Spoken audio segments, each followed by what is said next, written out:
Hey there, nail enthusiasts. It's Natasha, and I'm back. For today's nail tutorial, we're going to tackle nail transfer foils.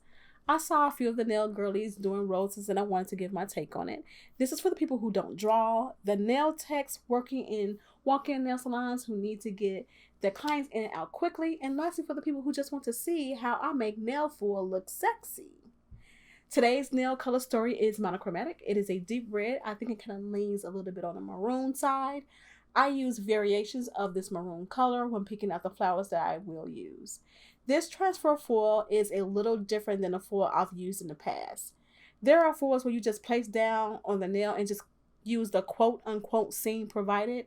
But this particular foil, I think is best when you cut out what you need, hand place where you want to create the scene that you want. So you see me here picking the flowers I want to use. Prior to that, I laid down my base colors. I used D&D 633 Garnet Red and French Vanilla 621, which is a nude pinky brown. Today, I'm using a 3:1 color balance ratio, where 3 fingers will have the same color, 1 finger will have a special effect, and lastly, 1 finger with French. So now I'm going to paint my ring finger with an LED transfer foil glue. I cured it and I will let it rest for a minute or two while I paint my index finger with this jelly maroon color. Next, I'm going to apply the transfer foils. I'm a little bit apprehensive of foils because I feel like you can't always depend on them. Some foils peel perfectly and others are a little bit of a hassle. This foil was a little bit in between. It was an easy pull, but I did have to rub it as I peeled. I know I made it look like it was an easy pull, but I did edit it like that because I spent a lot of time rubbing it and I thought it was ridiculous. So anyway, once I get the foil down, I will go ahead and seal the deal with the base coat and cure it. And the reason why I added the base coat is because I was not sure what I was going to do exactly, and I wanted to preserve the foil in case I needed to remove something. But also, I did need a tacky base to adhere because I wanted to use the infamous gold foil. I'm going to place the gold foil near the flowers, but not too much because the flowers are the star of the show.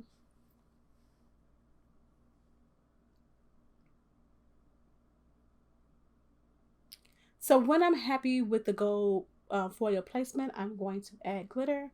This glitter is from Kiara Sky. It is SP268 and the name is Vivacious. I will add more base coat, but I won't cure it this time. I just need product there to be sure that when I cure the glitter later, that it will stay in place. Next, I'm going to do a glitter ombre on my pinky. To get the glitter to stick, I'm going to lay down a thin coat of builder gel. Then I'll grab another brush, dip it into the glitter jar, and place it on my nail. I wanted to be an ombre, so I didn't start at the cuticle, nor did I stop at the free edge. I want the glitter to be blended on both ends. So now we've reached encapsulation time. Encapsulation has easily become my favorite part of doing my nails. I am not going to harp on this technique any longer. I'm going to try not to. All I can say is try it, then come back and let me know how you like it.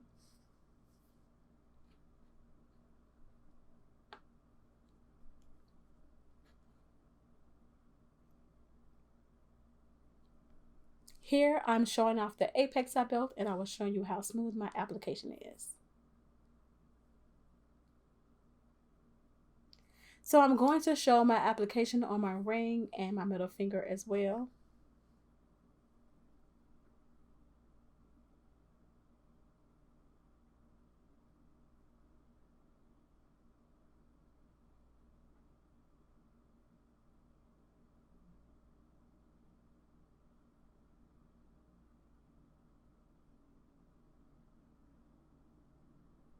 You know, I really love to see the gel go over designs.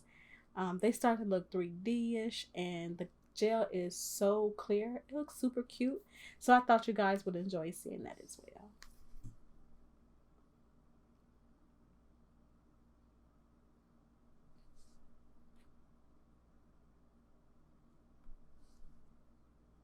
So after encapsulation, I will hand file. We're going to seal the cuticle area and I will buff.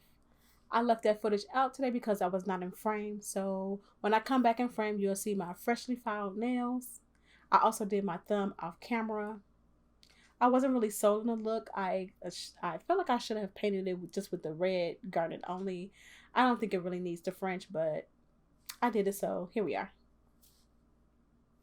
So I guess I didn't film me painting the second coat of the French vanilla on my ring finger, but I did. And next I'm going to paint it in French on the nail as well. I always enjoy seeing the process of people drawing French. It's like watching your favorite person play sports. You know how you hold your breath when they're trying to score a point because you don't want them to mess up? I am on YouTube rooting for y'all. Totally invested in the nail art. Holding my breath as y'all do French nails. I'm like, well, can she do this without messing up? Well, as you see, I didn't really. I did end up covering my center line because I don't know why I did it, but I didn't do it before I did the two sidewall lines or whatever. So, but I ended up rebounding and recovering from my mistake, and I still think it turned out cute.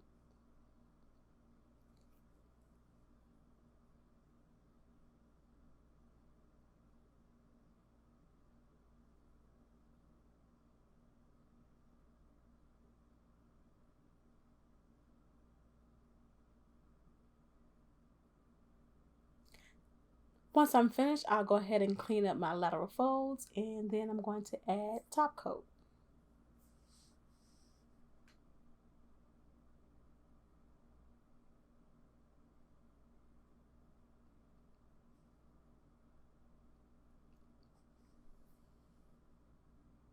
Ooh, pretty. So here's my final reveal. I think they turned out beautifully. My only regret is not adding rhinestones this time, but they're still cute and I love them. So if you guys find this video helpful, go ahead and sound off in the comments and please leave a like. Now, if you enjoy what I've been serving, let me know by subscribing so I can slide into your YouTube feed. Thank you for watching, and I'll see you in the next one.